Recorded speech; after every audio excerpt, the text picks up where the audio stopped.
Spain may have built a reputation as a holiday destination, but the country is also one of Europe's renewable energy leaders.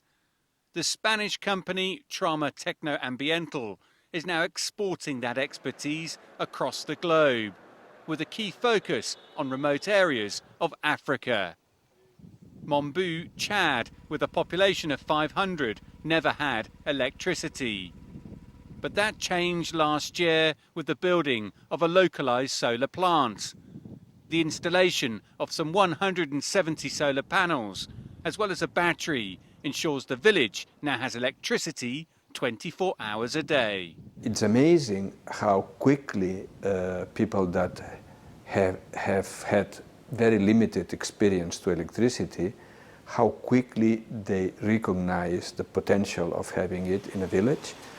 They think right away of having a water pump to pump water for irrigation. Their diet was essentially based on meat from their herds.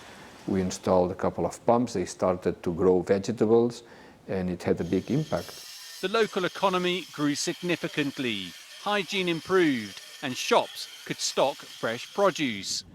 But there were some complications. We are even seeing other induced problems, which is that small village that now has electricity starts to get overcrowded because nearby villages that don't get the electricity start to move to the village, and the village starts to grow very quickly without proper planning. The energy plant can be installed in isolated jungle areas, as well as remote islands. The task of transporting the equipment requires significant logistical effort. As world leaders search for answers in order to lower carbon emissions and reverse climate change, these kind of projects demonstrate a possible way forward. But whether the developed world will be as keen to embrace such initiatives remains to be seen.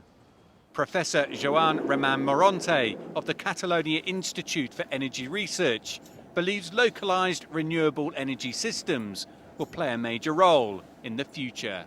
To use renewable distributed generation systems can help in the process to diminish the CO2 emissions. People need to take into account that today some countries like India or many countries in Africa still with a lot of areas not industrial developed can contribute in the next future to increase the emissions of CO2. In the meantime, there are now villages in Africa that are reaping the benefits of not just having electricity, but clean energy. Dan Williams, CCTV, Barcelona.